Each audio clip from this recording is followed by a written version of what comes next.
We wanted to put a trigger warning in here. Go ahead and put that. We're going to be talking about suicide and self-harm today. And we aren't really going to sugarcoat a lot of this because it needs to be talked about. If this is difficult for you, or you feel like you're not in a place where you can listen to this, we're going to put another trigger warning when we start talking about it. I don't even know. What do we say? Welcome back to Verified Therapist Podcast. Kate's forgotten what it is that we even do here. I have.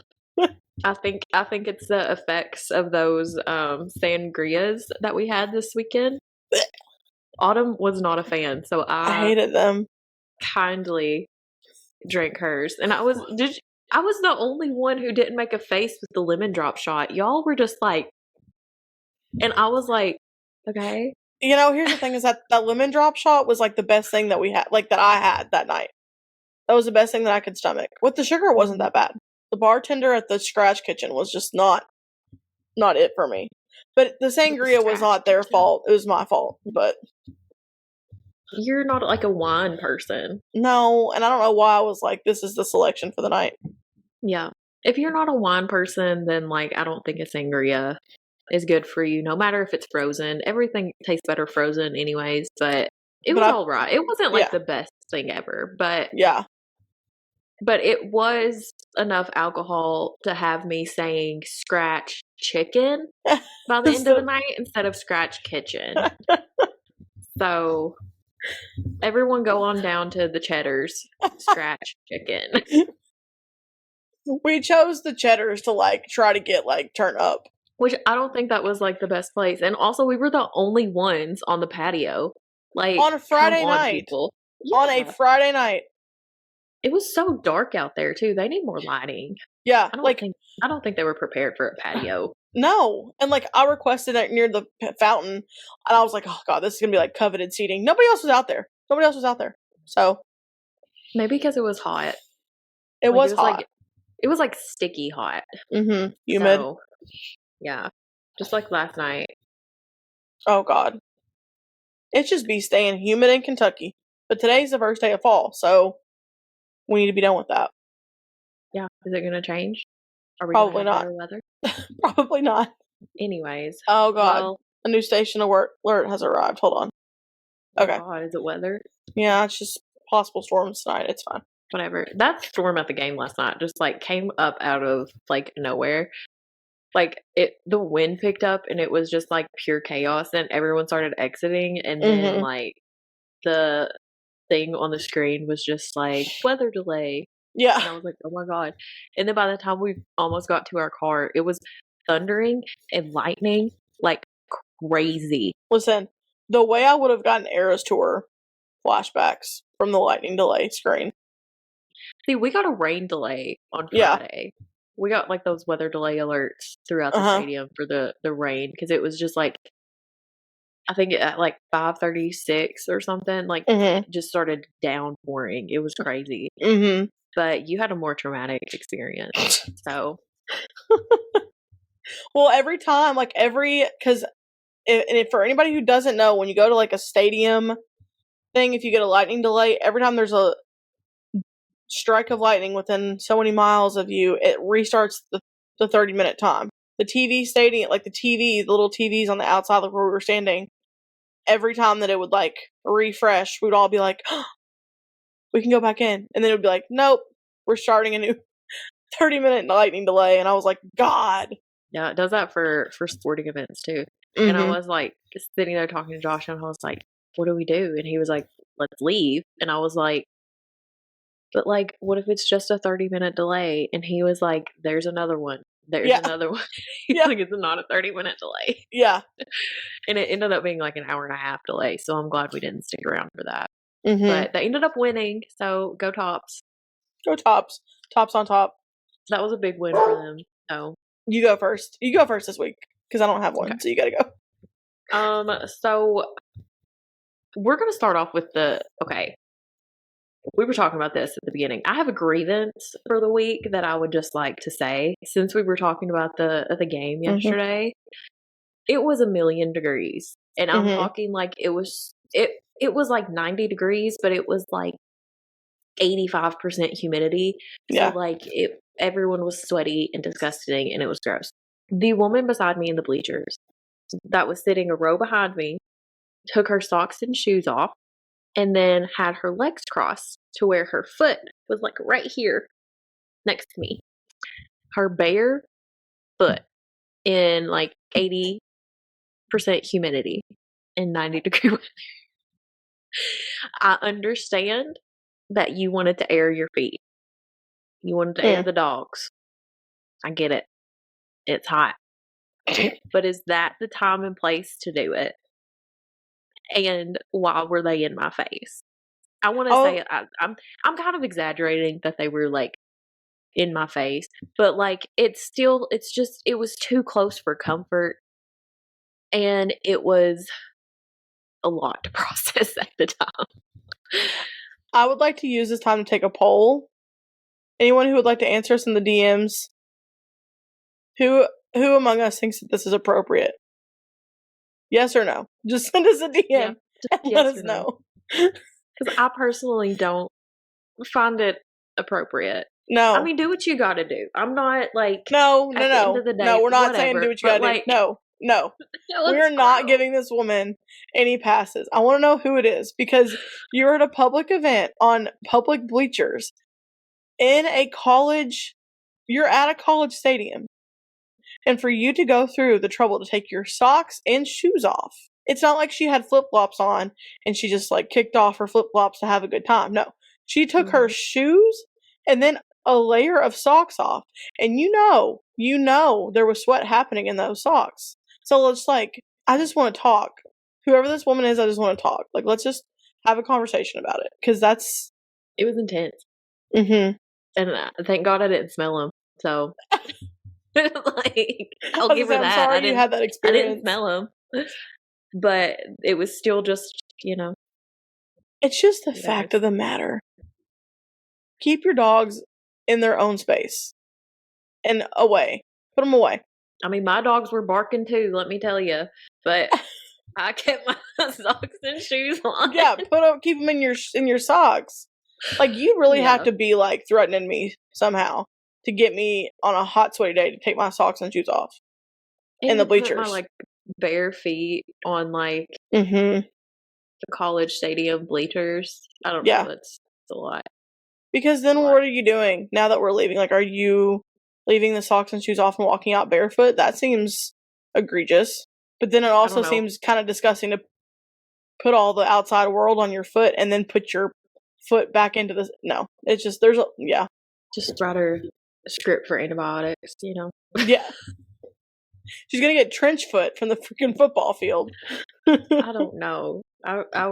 That's my grievance for the week. It's Todd. It could have been worse. I understand. It could have been worse. But it could have been a lot better, lady with the bare feet. My weekly report. We're gonna go with reading this week. Okay. So I've been on like going through like authors of like I was on a Kristen Hanna kick, so I read like 4 of her books. And now I'm on a Riley Sager kick. And I've read 2 of his books in a row, and like right now I'm reading one. It's like really spooky. He does a lot of thrillers, but this one is like a spooky thriller. And I really like it. So a lot of his books have like a weird twist and turn to them. So like I just read his like most recent book that he put out. It was predictable, but I still think it was good. But I do say like Goodreads reviews is like where people just need to say off Goodreads reviews, because there was a woman who it sounds like a grievance, but like there was a woman that did like a review as she was reading. And like it was extremely judgmental, and there was like a lot of questions that I was just kind of like, okay, I feel like if you had finished reading the book, you would have the answers to these questions, right?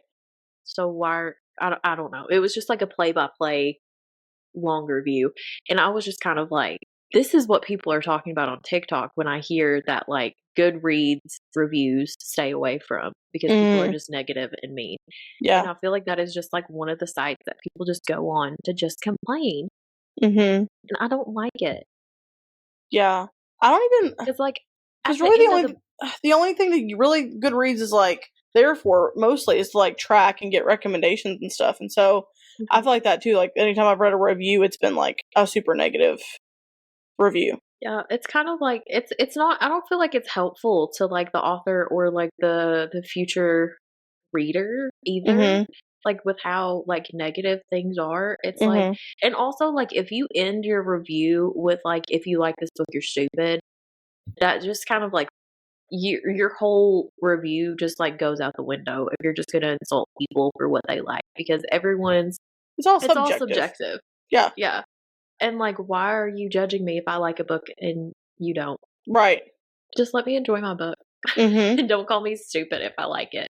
But anyways, not to go into the grievances side of that, I really like this book, and this book has me on like the edge of my seat, and I think I'm gonna read it, like finish reading it tonight, because I kind of just like can't put it down. Nice. And you're not stupid for it.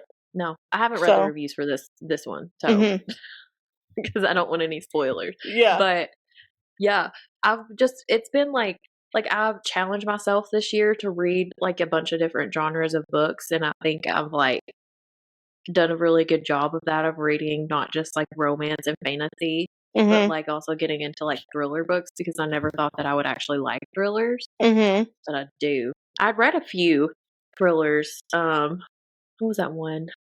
Who's the author of Gone Girl? I don't know. Gillian Flynn? Yeah, Gone Girl's really good. Mm-hmm. So I read Gone Girl, and then I also read Dark Places. That's also by the same author. And I absolutely loved that book. I wasn't that big of a fan of the movie, but I did really enjoy the book. Yeah. So those were like two thrillers that I had read before. And when I was a kid, I used to read like mysteries all the time. Like I read the biggity fuck out of some Agatha Christie when I was a kid. Not even exaggerating. And then there was another book that like I think my mom eventually just bought from the school library, because I just like couldn't put it down, and like I read it like a million times. It's called The Name of the Game Was Murder. It was really good. Yeah. It's definitely like a children's murder mystery, but like got me into that world. It was really good. Yeah, I never really did thrillers until like I recently started reading, and then I did a few thrillers. So I'm kind of, I'm a sporadic reader, and so like I'll get like stuck kind of like on a subject matter or like a genre for a minute, and then like I stop for a while, and then I'm back onto a different genre. So I bounce a lot. I really like the like historical fictions that I've been reading too. So like Kristen Hanna is a lot of historical fiction. So like a lot of her books cover different wars and different like time periods and everything, and I really like those. So, and they also have like a hint of like romance to them. They all do. So, and my twin is going to be in a movie, because they're doing Kristen Hanna's The Nightingale. They're making that movie. So my twin, Dakota Fanning, will be in the movie. Will be in that. I've heard great things about The Nightingale. Like great things. And I'm not big on like really like I like some historical fiction books, but I'm not big on like wartime centered books. But I've heard The Nightingale is really good. I didn't think that I would like war books or anything. I think that was the first historical fiction like war book that I read, and I really liked that. And then I also really liked The Women, which covers the Vietnam War. Yeah. And so then I've started looking at other World War II type books. And she has another book that's like centered in like the flashbacks are World War II, but she has it like The Nightingale takes place in France, and then Winter Garden takes place in Russia. So that's really cool to see those two different perspectives of like what was going on in those times. I think the ending of Winter Garden really fucked me up. I think I just like sat there and cried for like a good 5 minutes after that book finished because I was just like, ah. But a lot of her books have done that to me. I think the end of The Nightingale also did that to me, where I was just like uncontrollably sobbing for a little bit. Yeah.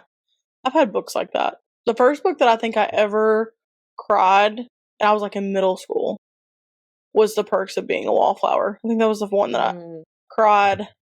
I don't know that I'd ever like really like connected with a book so emotionally. I think up until that point. I'm trying to think of the first book that really made me like super emotional.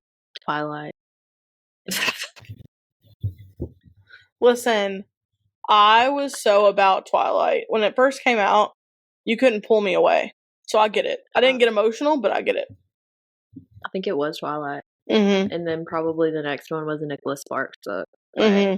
The TV show that like has absolutely, this is like going so far off script, whatever. But the TV show that has absolutely like fucked me up for the year, One Day. I didn't watch the movie One Day with like Anne Hathaway and everything. No, but everybody talks about One Day and how it's like. Mm-hmm. I don't think that I've ever cried that hard. Mm-hmm. At anything in my life. Yeah. But that last episode of that show, it was insane how much that like hit me and destroyed me. And then I just sat and thought about it. And then like for days after I would think about it and just like it would start, the tears would start welling up. And I was like, What still is wrong even with thinking me? about that right now. Like I'm just like, how I just want to know like how they did that. Like how that's like, I don't know. It's just like how do you do that? Like how do you pull at someone's heartstrings that severely to make them like sob and then just think about it days and days and days after? I guess it's just like the story. There was probably good music behind it. There's actually science behind different sound waves of music that make us feel types of ways. So you put some good sad music or some good emotional music behind an already powerful story, and it does something to our brain. It releases some kind of chemicals. I don't know. That was such a good story, and like how it was told, and like there's been people that like, I guess like people who were very big fans of the movie like didn't like the TV show because they were very stuck on like the movie. But like I can't compare the two because I have never seen the movie. But like I don't think I could see the movie. Yeah. If that's what it's gonna do to me. But I am intrigued. So who knows? I might watch the movie. But anyways, oh my god, I'm like rambling. How much of this we're gonna cut? We're gonna cut it all of it. No. Anyways. No. Weekly report. What's yours? What have I been doing this week? Okay, so this unrelated to the weekly report. It was a full moon this week, and I don't know if anybody else felt it, but I sure as shit felt it all week. So it's been like wild up at work. You've not worked in mental health until you've worked in mental health during a full moon week, and everybody's like off the chain. I don't know. If I say obsessing over, it makes me sound not great. Okay, so I'm big on true crime. We all know. I'm really big on like I will get fixated on things, and 2 true crime things have happened this week. So we all know Diddy's coming down the pike here, and like that's a whole thing. So like I've been seeing a lot of that stuff on TikTok. Just it's very intriguing to me how men of power get in these positions. And why men of, like, specifically men, I shouldn't say, like, women don't do this, but, like, because now that there's stuff coming out that J-Lo was probably, and all that, but it's just, like, it's the same questions that I had when R. Kelly, like, it all happened with R. Kelly. Like, why, when you have that much power, are we abusing kids and women? I'm not, like, why is that the go-to crime? I just get very confused on that. So, like, I get very intrigued in that, of, like, psychologically, like, what is that? It's just very crazy. Like it's very disturbing to like see a lot of those things that have been like coming out, and it kind of makes you look at.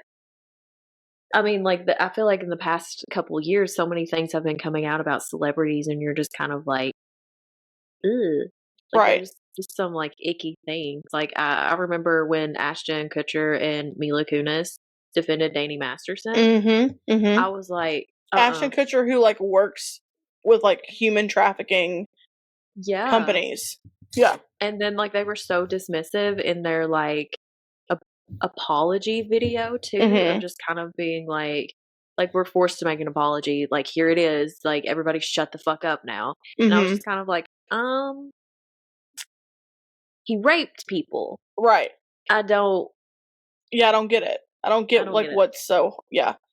And so like, I've just been reading a lot of stuff about that just because, again, it's just very like interesting to me. Also, the new show, The Monsters, came out on Netflix. And it's a Ryan Murphy show that depicts the Menendez brothers story.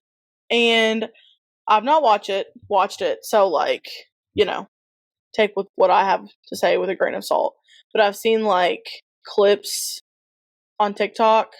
I don't think it looks that great. If I'm like, it really depicts them in a way that's like not two men who I believe personally were sexually abused. It depicts them as like incestuous and like lovers with each other. And there was abuse that happened from the older brother to the younger brother, but it was because he was being abused by his dad. So like, I just don't feel like that it was very like gracious towards survivors of sexual abuse. And so like, I don't know that I'm gonna watch it just because like I just don't know. I'm very much like and this is again just a my opinion thing. I've studied the Menendez brothers case. I 100% believe that they should not have killed their parents, but I also 100% believe that they needed help and not prison for the rest of their lives. I think that they've used their time in prison to rehabilitate themselves. Like, they're doing a lot of good things from prison. So, like, I don't know, I just like it was an unfair depiction. So that's kind of what I've been, like, looking at and seeing a lot of in my hemisphere this week. Yeah. I don't know much about their story. I know like kind of like the baseline, but that's about it. I've never really looked into it more. It's very sad. Like, they, again, should they have killed their parents? No. They say now, like, they would never, they should have never, they would never. But, like, I believe at the time that they were traumatized kids, essentially, who didn't feel like there was any way out of this horrible situation, and they did, I think, in those moments, feel like that their life was in jeopardy. So it's like, it's very hard for me to say, like, people should do this or shouldn't do that when there's so much trauma involved, because you unless it's happening to you, you just don't understand. And they had anybody like who doesn't know, like, they had 2 trials. In the first trial, like, all of their friends, all of their family were witnesses for them. Like, were like, yeah, their parents were horrible people. Yeah, the boys told me about abuse, but I was a kid, I didn't know what to do. Like, they had all of these, like, both sides of their family supported them because they knew about the abuse. For some reason, it was like a mistrial. I don't know if it was like a hung jury or what. But then in the second trial, they were like, well, we're going to redo your trial, but you can't use any of these witnesses. Well, they had just used all of these witnesses, so then, like, who else was there? Right. So, I don't know, but I've been just reading a lot of that. I guess that also goes into, like, the recommendation report. My recommendation is to do your own research on things before you just, like, follow a storyline blindly. I agree with that. Because the way that this show is apparently framing things is not, like I said, forgiving. I feel bad for everyone involved in that. Because really nobody wins, No. So, like, I think the youngest brother was 19 when he went to prison, and now he's, like, 53. Like, he spent his whole life, and then they weren't allowed to have contact with each other for, like, the longest time. So, like, they've gone through this horribly traumatic thing together, and then they weren't even allowed to have contact with each other. So it's just, I don't know. Our prison system sometimes. Did they get therapy? I don't know. I think that if it was offered to them, that they probably took it, just because, like, I've watched interviews with them since they've been in there, and they seem very, like, geared towards making something positive and, like, having something to look forward to in there. I know they were, like, studied by a couple, I shouldn't say studied by therapists, it doesn't, they had a couple of psychologists talk to them during the trial, but they were mainly used to like say, oh, do you think that abuse occurred? And all of them were like, from what they reported, it seems consistent that this is accurate. But and again, like what we've talked about, like PTSD changes your brain completely. Yeah, and like the things that like survival mode. Yeah, and the things that like people might not perceive as like something. If I've gone through a traumatic event, there might be a threat that you might not perceive as a threat, but my brain perceives that as a threat because of the way that my brain has changed. But I just don't think that I think all this happened like in the early 80s, in the 90s, and so like I think there was not a lot of information then about PTSD. There was definitely not this knowledge that young men can also be sexually abused just like women can. That was not very like taken kindly to. So I think that just like how slow moving our progress made at the time had an effect on their trial. How do you want to start this? Well, given that it is Suicide Prevention Awareness Month in September, we're rounding out the end of September. So we just thought this would be the opportune time to talk about something that I think a lot of people get really nervous to talk about, even in therapy sessions. This is our second trigger warning for the episode. Yes. Going up. Because we're moving into the main topic here. And I think a lot of people are scared to talk about it as clients because they don't really know how the process works of keeping them safe. But I think just, again, I know that when we talked about season 2, we talked about going more into the mental health stuff, but just pulling back the curtain a little bit on what it's like to be a therapist. I think when I first started doing like internship, and I first started like having clients who came in talking about suicidal ideation and suicidal thoughts, I would get very anxious. I think that is a very common thing, especially when you're new to therapy. I would always handle it well in a safety plan way, like keeping the client safe way. But I think I didn't always do great at being present with the client way because I was so focused on like, okay, like how do I keep this person safe? How am I asking the right kind of questions? And so I think just it can be a nerve-wracking topic for everyone sometimes in the room until you kind of get used to it. I mean, it's still kind of like a nerve-wracking situation. Like, I feel like no matter how seasoned you are, but I think that's where, consulting and also taking care of, obviously client comes first, taking care of your client, but also like after that session is over or after whatever happens is over, as in like if you have to refer out or whatever, taking care of your mental health as a therapist is going to be really big. Suicidal ideation presents as many different things. Like you said, like I think there is like a big fear of people coming to therapy to talk about it. Because I think that the first thought is if I go and if I say this out loud, then I'm going to be immediately sent to a mental hospital. And that's just not the reality of it anymore. Maybe it was back in the day, but I know now, especially like when we went through grad school, there's a lot more that goes into it, and that's really kind of a last option because it can be traumatizing for clients to do that. Yeah. And we always do like a risk assessment. So like the Columbia Suicide Severity Scale, we go through that to kind of just like ask questions to see where you fall. And depending on that is how like it gives us a general idea of like, okay, so this is, we don't have to do anything. This is, we have to do a safety plan. This is, we have to refer out. And this is immediate assistance. So like it gives us those general scales depending on where you fall on that. And even if there is a refer out, doesn't necessarily mean that you are going to be in like a 72-hour hold. But also on the other hand, our job is to make sure you're safe. And so if we do have to do that, it's to make you safe and feel safe. And I think as a therapist, like we kind of run a risk too of like breaking rapport by doing that.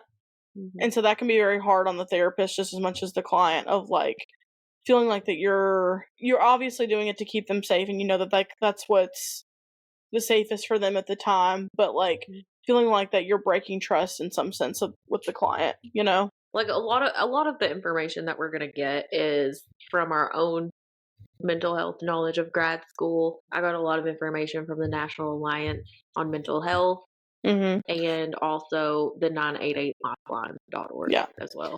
And we have to also take trainings. Like, we have to be taking trainings on suicide assessment, like, on a regular basis. So, like, I actually just did my AMSR training, like, a couple of months ago. So, do you want to go through the warning signs? So some warning signs of suicidal ideation, suicidal thoughts, all of that stuff, it all looks different. And suicidal behavior can also look like self-destructive behavior as well. So like that can be like an increase in alcohol, drug use, driving recklessly, and or just like continuously putting yourself in dangerous situations. And so that also looks like impulsive and reckless behavior. But it can also, like, some warning signs can also look like aggressive behavior, withdrawing from your family, friends, work, community, mood swings are also a big one. A sudden change. This was one that kind of, like, I don't know, when I first went to school, it kind of surprised me. But, like, a sudden change in any affect. So, like, if you know someone who is struggling a lot with depression and they're feeling really, really low and their affect is kind of low, and then all of a sudden they are happy and almost elated, that can also be a warning sign. Even though that, like, you would think it would be the opposite. But, like, there are times people feel relieved that they've kind of made this decision. So just any kind of quick change in baseline like that can indicate some suicidal thoughts. Also, like, just noticing, not just noticing the moods, but like noticing like the actions. So like that could also look like tying up some loose ends, giving things away, saying goodbye to family and friends, maybe like getting a will if they didn't have a will before, paying off a lot of debts, you know, whatever those like loose ends that are being tied. Also, like, sleeping pattern changes. You know, if someone's sleeping all the time, if someone's not sleeping at all, you know, that can be an indication of some kind of reportedly, like, feeling hopeless, feeling trapped, having a hard time feeling any kind of joy, talking about dying. Like, if someone sounds like they're fixating a lot on death and dying and talking about it a lot, that can be a warning sign as well. There is a common, like, emotion that comes with suicidal ideation. So a lot of it is like hopelessness and helplessness. So like that can just feel just kind of like you're not able to cope with anything that's going on in your life, and you just feel completely helpless. Like this is never going to get any better. It's a loss of control, really, like very powerless feeling. Other kind of like risk factors that we also look at, like when we're kind of exploring, like just not only suicidal ideation too, but a lot of times, like when you come to any mental health professional, a lot of times we're going to look at family history of mental health. And that is a big indicator of what we need to look out for as mental health professionals. So we're going to ask a lot of questions, and like it sounds like we're being invasive, but like it is to help you out in the long run. So we know what to look for. So like some risk factors of suicide is a family history of suicide. And we're also going to ask, you know, like the relationship of that family member to you as well. Yeah. And how old were you when that happened? You know, we're going to look at a lot of those things. And then also if you have a history of drug or alcohol use. That's going to help us get kind of like a history on, like you said, those like kind of risky behaviors, because drug and alcohol use increases the likelihood of suicidal ideation, especially alcohol use. And so, you know, those are kind of important things to know. You know, if you're someone who uses drugs or alcohol regularly, you know, kind of knowing if suicidal ideation is something that comes up for you. And like, especially if you have already had a history of depression, alcohol is not something that you should be using. And not to turn this into like a substance use podcast, like education, but when you drink alcohol, parts of your brain kind of start not shutting down, but it depresses your system. So like when you drink, parts of your brain kind of like start checking out, essentially. So like the decision making part of your brain you become more impulsive, your inhibitions kind of come down. So, like, those things kind of increase your risk of suicidal thoughts. And not necessarily just suicidal thoughts, but like suicidal action. Even if you weren't having any suicidal ideation, but just like that impulsiveness and, that like quick to act. The CDC says that 1 in 5 people who die by suicide had alcohol in their system at the time of death. Just like Autumn said, like it increases. It could increase your risk. We also look at, do you have access to firearms? And if you do, like, are they locked in a safe? Where are they stored? And if there is a risk of suicide, we also say, like, is there anyone, if you were to have an increase in those thoughts, is there anyone who could potentially take your firearms away from you and store them until you're in a much better headspace? Do you have like that trusted person? We also look at, do you have a serious or chronic medical illness? I've had people ask me in talking, like in like intakes and stuff, be like, why do you need to know my medical history? Well, this is a good indicator. Like, if you've been chronically ill your whole life, that's a big risk factor. If you have like a serious illness, that's a risk factor. That's all stuff that we're gonna want to talk about, because just going back to like the hopelessness and the helplessness, chronic pain is a huge thing right now going on. And I've seen so many people with that, and there is a sense of helplessness and hopelessness that comes with chronic pain. Like, you feel like you're never gonna feel better. And chronic pain can like all of these like medical, like physical health stuff can lead to a lot of like life changes. So like someone who's worked for 40 years, maybe they get injured and now they're on disability. Okay, well, they're not working anymore. And that can lead to depression for a lot of people because they're used to working and providing, and some people put their purpose in that. And when they lose that, it's really hard to have that adjustment. And the disability system is very fucked up in this country too. Whole podcast that we can go down. I know we've talked about that before.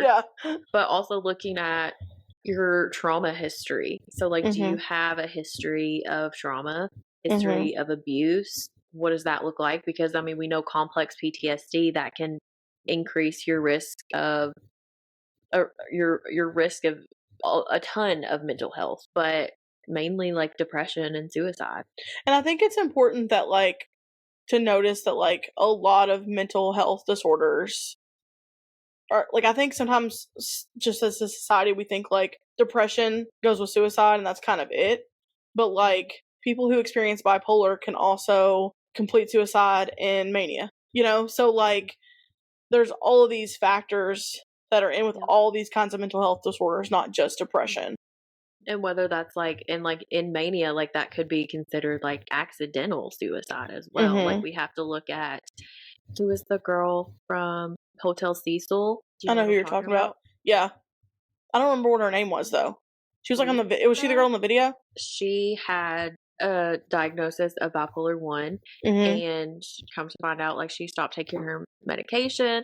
And I do think Netflix kind of exploited a lot of that mental health. And it was really sad for me to see that, like, they tried to make it this, like, whole, she was talking to ghosts, the place is haunted, she had these drug dealers, and, like, they were trying to make it this, like, very Hollywood thing. And come to find out, like, when the whole thing came out that, like, she had a diagnosis of bipolar 1, she wasn't taking her medicine. And, like, that can all trigger mania when you just abruptly stop taking your medicine.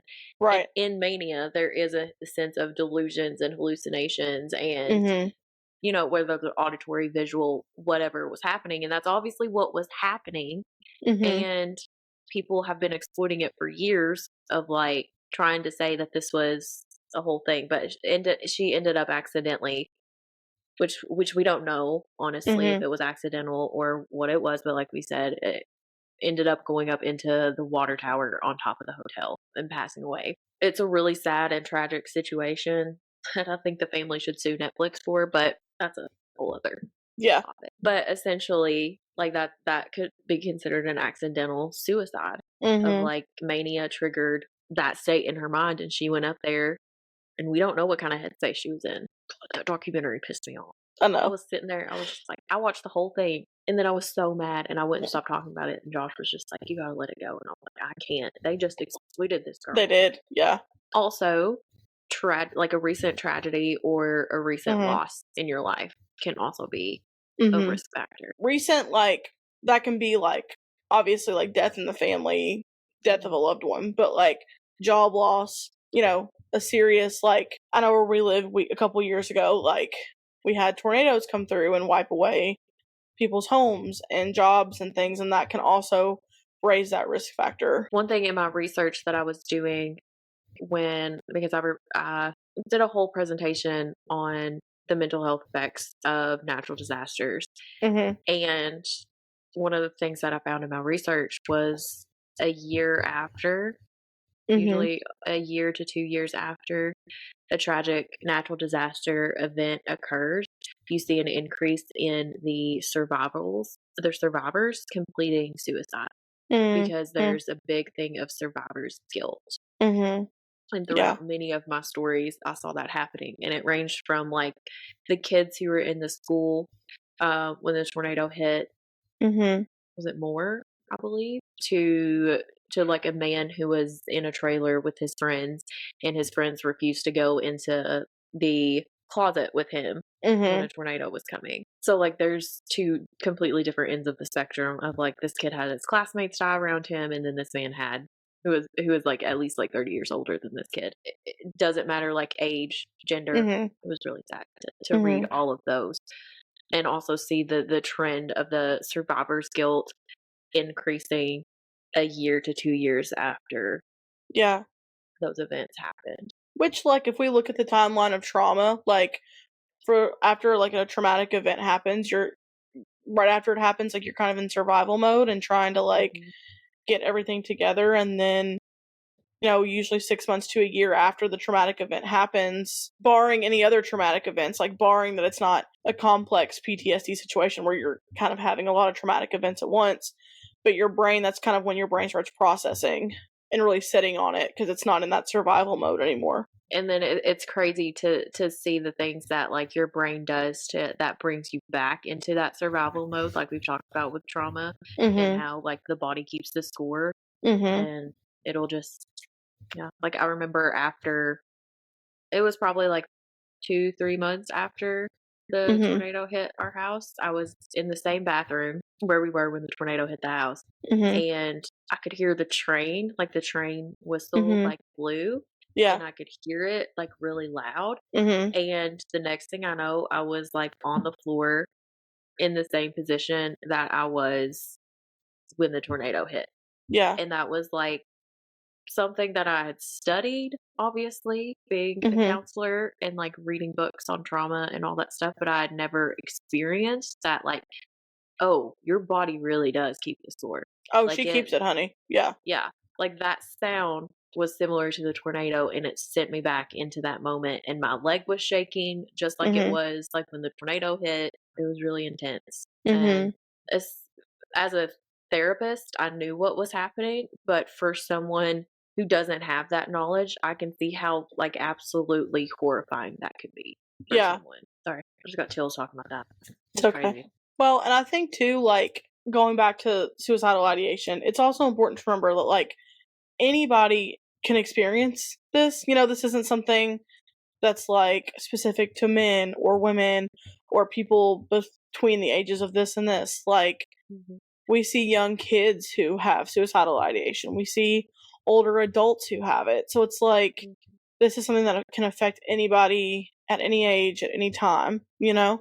And chances are someone will have, even if it's a passive thought of it, will have that. Everybody will have that at least once in their life. Since we're talking about that, suicide is the second leading cause of death for people aged 10 to 14. So young. The third leading cause of death among people aged 15 to 24, and the 12th leading cause of death overall. The number one cause of death for adolescents in general is gun violence. And that goes back to, like, the trauma and the survivor's guilt and I watched a documentary on the Parkland shooting. Mm-hmm. Just watching those kids a couple months after relive that and talk about what they were experiencing that day, I could see some of them blocking it out. And I think that's the only way that a lot of these kids know how to like manage those like emotions that come with that.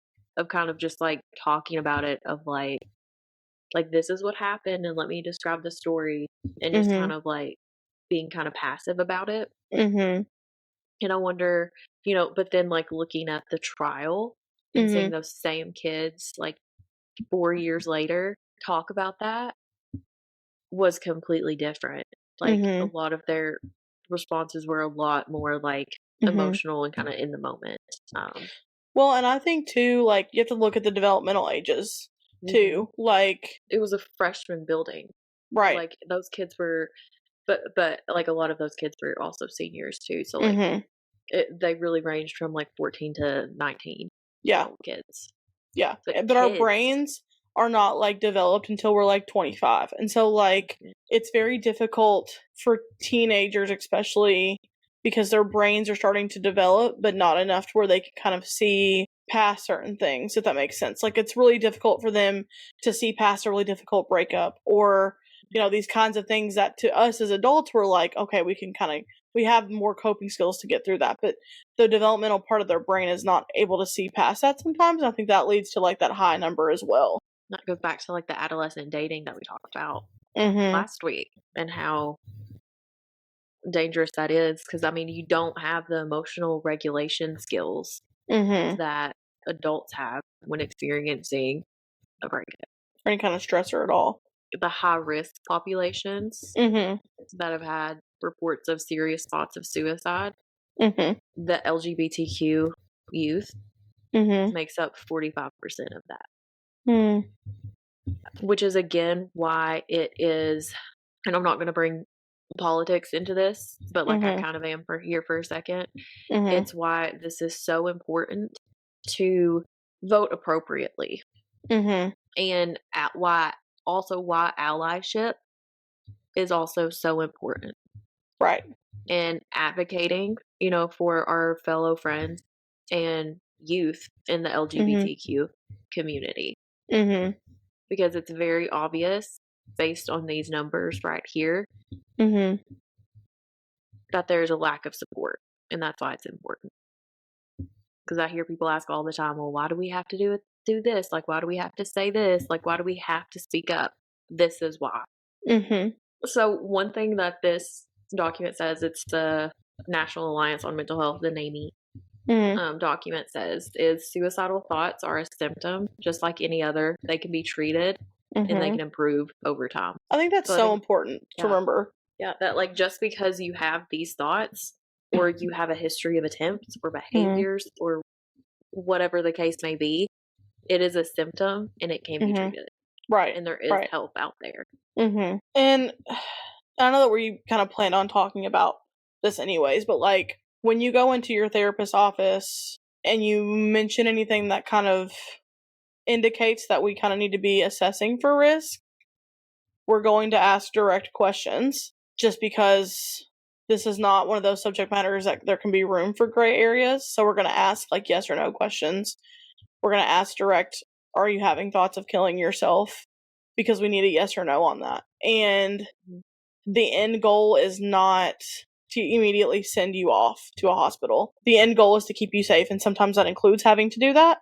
But we do a lot of, like Kate said, like risk assessment before we get to that point. So, it might look like asking you those direct questions and, what is your intent on doing that? Like, you're having these thoughts, but what are the chances that you're going to act on these thoughts? Do you have a way? Do you have a plan? Have you thought about how you might do it, when you might do it? So, like, we're going to ask those very detailed, specific questions to try to assess how quickly and how emergent the situation is. And again, that's just us here to support you and know that it's okay to talk to your therapist about this. And 9 times out of 10, I shouldn't say 9 times out of 10, but a lot of times, and I don't know if this is your experience or not, but there are a lot of times that like really good safety planning helps. You know, like, there's not very many times in my short career, so don't, but there's not been very many times that I've had to involuntarily send someone to a hospital. There's been times that I've had to refer to a crisis unit, which is like kind of an in-between step. It's a voluntary place that you can go for a couple of days and get stabilized with medication, some therapy, somewhere that you feel safe. But there's not been very many times, and I think part of that is like our grad school program really taught us how to work collaboratively with the client to create that safe place for them. But like, we will work really hard with you on safety planning for you, Safety planning is such a big thing. Mm-hmm. And also just like I think sometimes in a lot of cases, people just want to be heard. Mm-hmm. And they just Mm-hmm. want to be like listened to and Yeah. know that like they're not alone. Yeah. And especially like what we see in a lot of these, like going back to like domestic violence situations, Mm-hmm. or even just like complex trauma from like years and years of abuse, whether that be Mm-hmm. from a partner or a family member or what, that can make you feel unworthy of Mm-hmm. love, especially when you're being told over and over and over that like you're unlovable Mm-hmm. or you're not worth anything, or all of Mm-hmm. these negative things that just like get just ingrained in your mind Mm-hmm. because of that trauma. Sometimes people just need to be told that it's going to be okay. Mm-hmm. Mm-hmm. And that's not true, what Yeah. those people said. When you're in those moments, it makes your lens so small, like, there's like a whole world probably of people that care about you, but it's really hard to see that. And in a lot of cases, you might feel like that they're better off without you. And so it's just trying to work on expanding that, hearing that client, hearing that person, and like you said, just kind of letting them know, like, I'm here with you in this, because self-harm does not immediately equal suicide. I think a lot of Yes. people assume that it I does. think that was one thing that grad school also taught me is self-harm Mhm. doesn't equal suicide, Mhm. but it also doesn't like eliminate the need for like a safety plan and to Right. like explore those things, Mhm. because that is a sign of like severe emotional distress. Mhm. Right, and it could lead to suicidal thoughts. A lot of times, like the self harm can feel like Mhm. impulsive things. Like Mhm. I've heard, Mhm. of like burning yourself Mhm. or pulling your hair out Yeah. or like picking wounds or just kind of like Making yourself doing, throw up. I've heard of that too. Making yourself get yes. sick. And Mhm. then also like breaking your bones or doing things that would like break your bones. Those are kind of like coping mechanisms. It's kind of like a when you're in that emotional distress, like you feel like there's nothing else that you can do. Mhm. And so it's a kind of like a way that some people have developed of like a coping mechanism. But also like that's where we're going to come in. And that's why I think it's appropriate to talk to your therapist about it, because we're going to help you get other ways to cope with those like strong Mhm. emotions instead of Right. turning to those like unhealthy coping behaviors.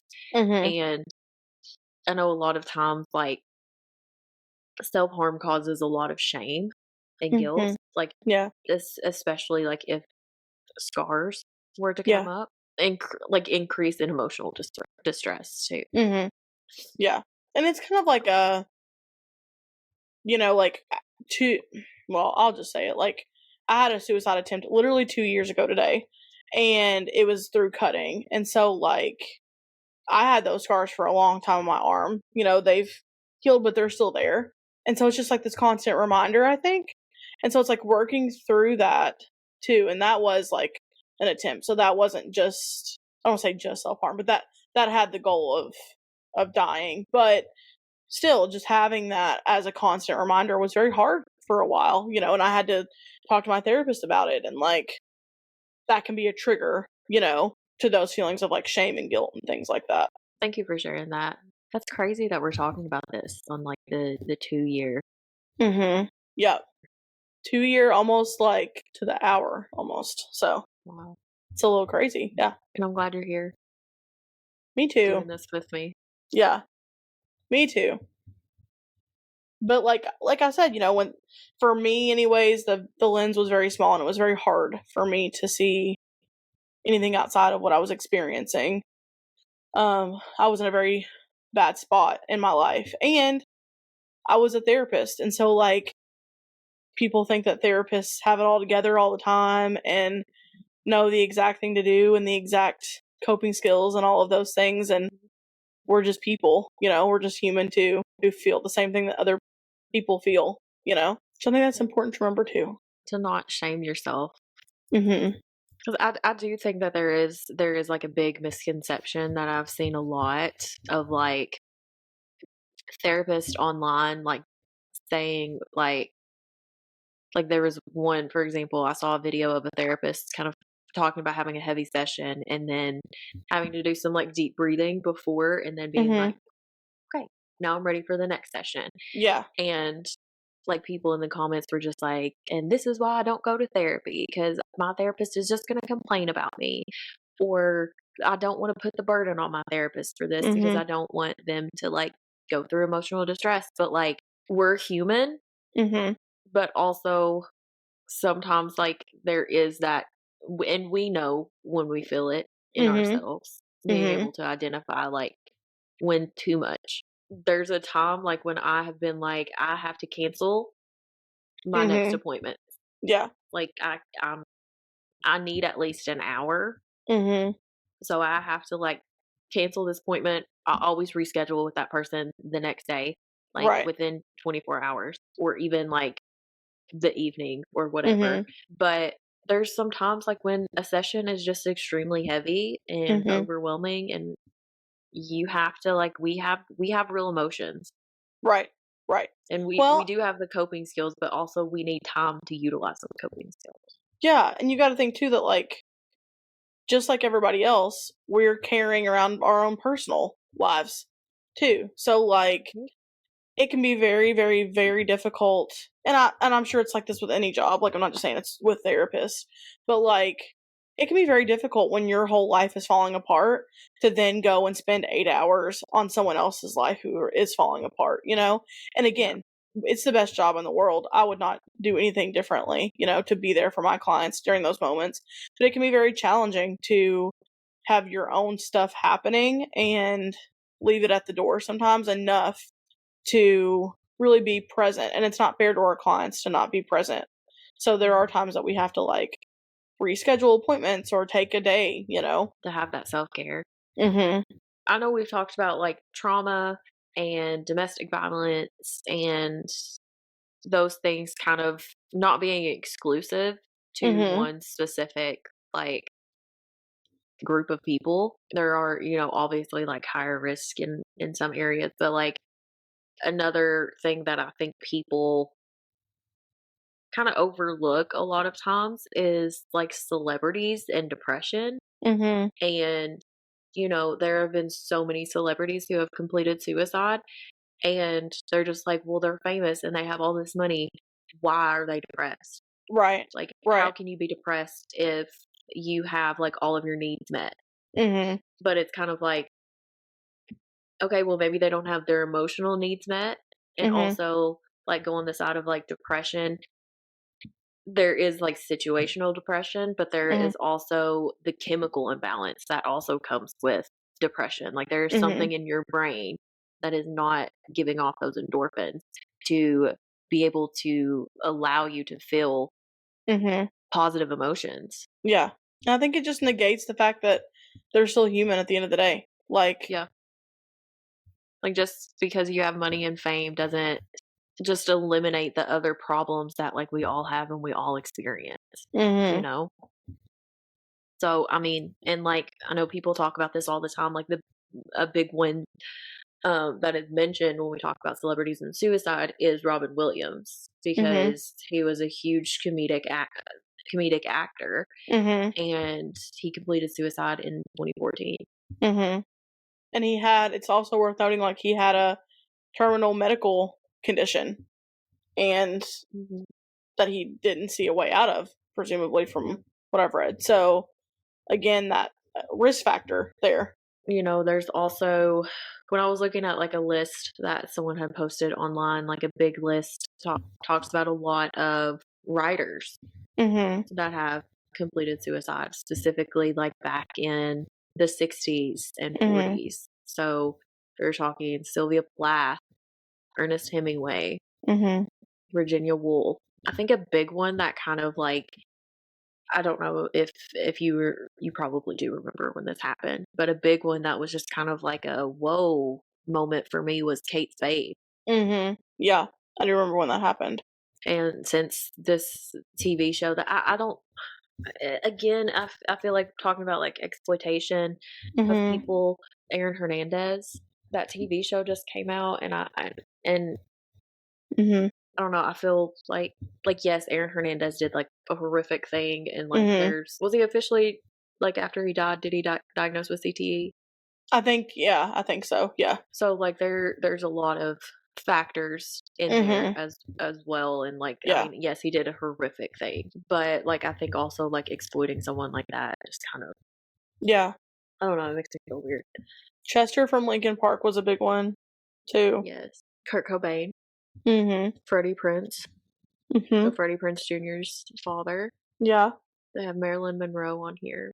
I forgot that Marilyn Monroe did. I feel like that's could have potentially been an accidental. Like I think that could have.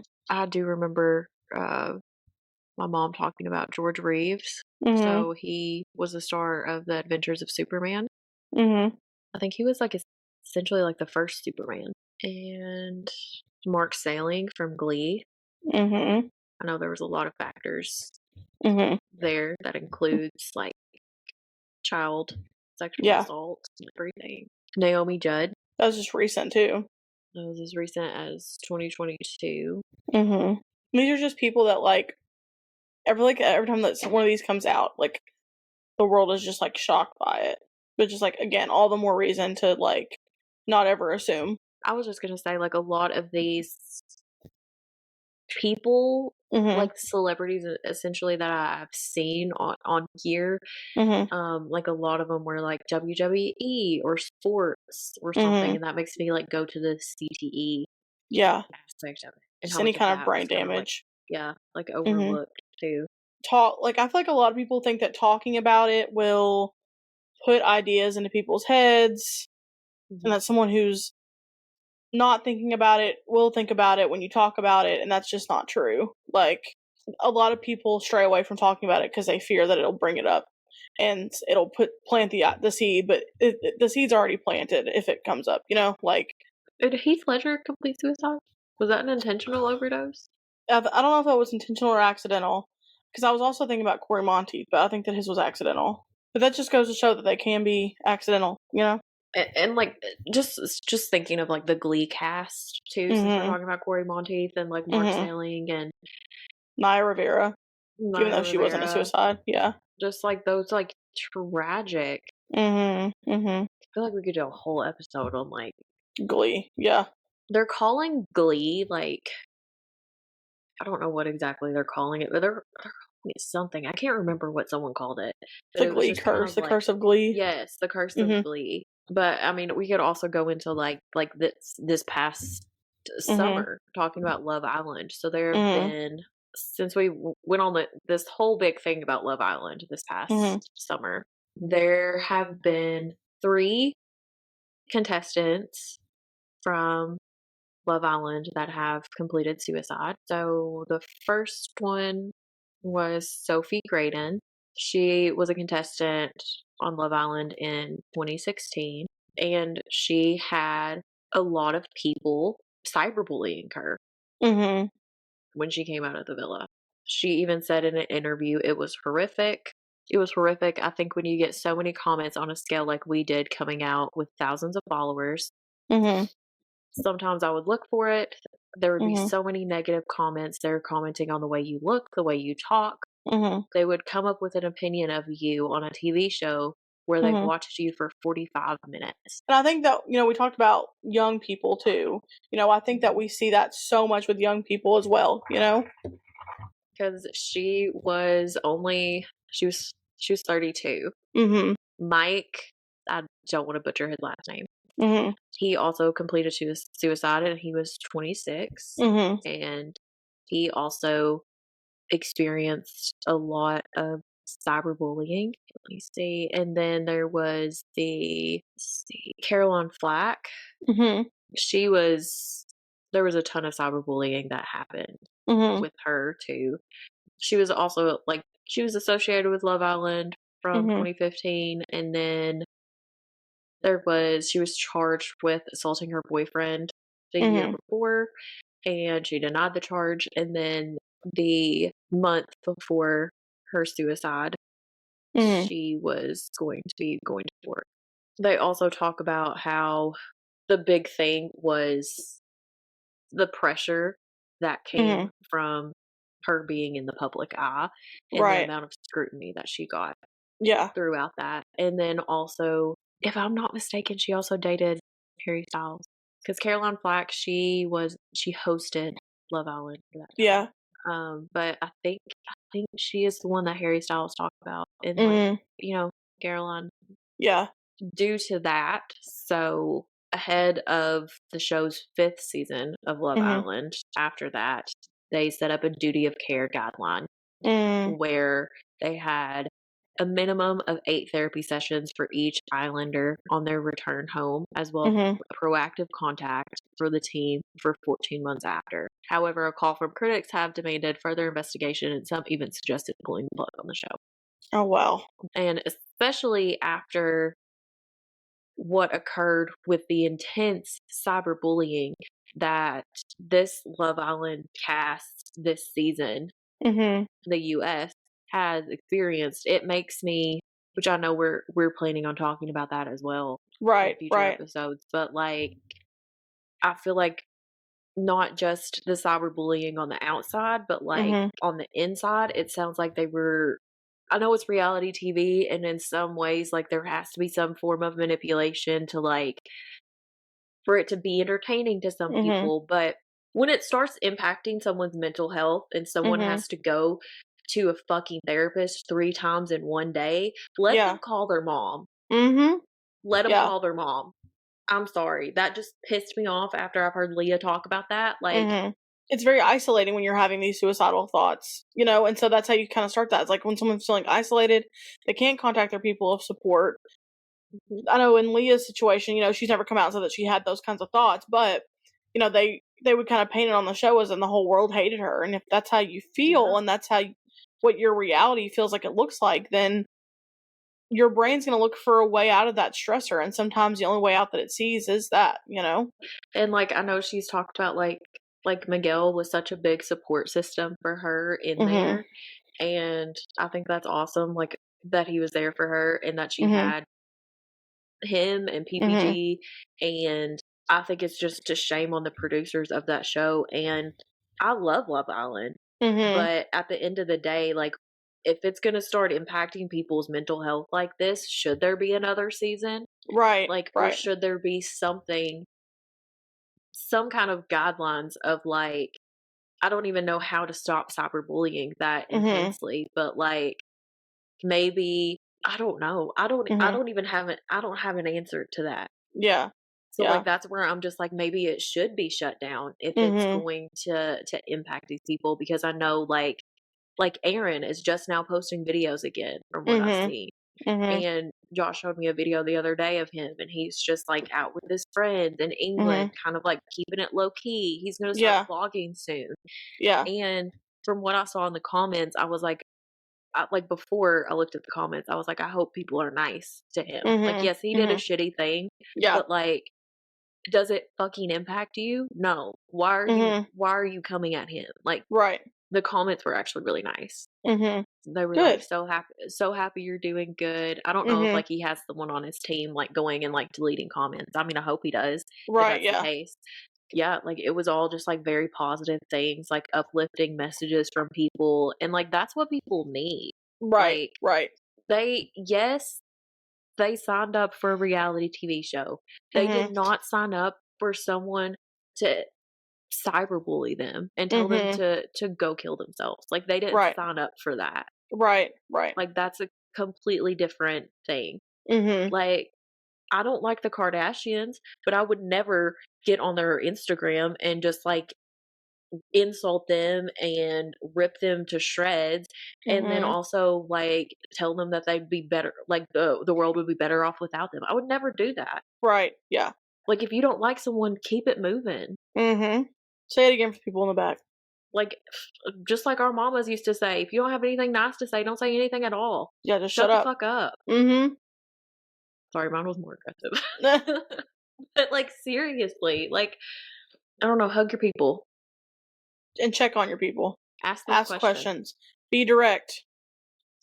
Be very direct. Like, even if my friends know this too, even if like my friends have like, you know, we've all said some very like passive comments, just like a joke in a joking manner. Even when my friends say that, I still like double check. I go through like a risk assessment with my friends. You do. You actually do that. Because I'm just like, we're not. Nope. Yeah. Safety planning is happening here. Because I think some people just need someone to listen to them. Somebody cares about them and they matter, you know? Because everyone matters. Even Kim Kardashian, she matters. Even though she pisses me off. Yeah. She does matter. She pisses me off. But she matters. She has kids.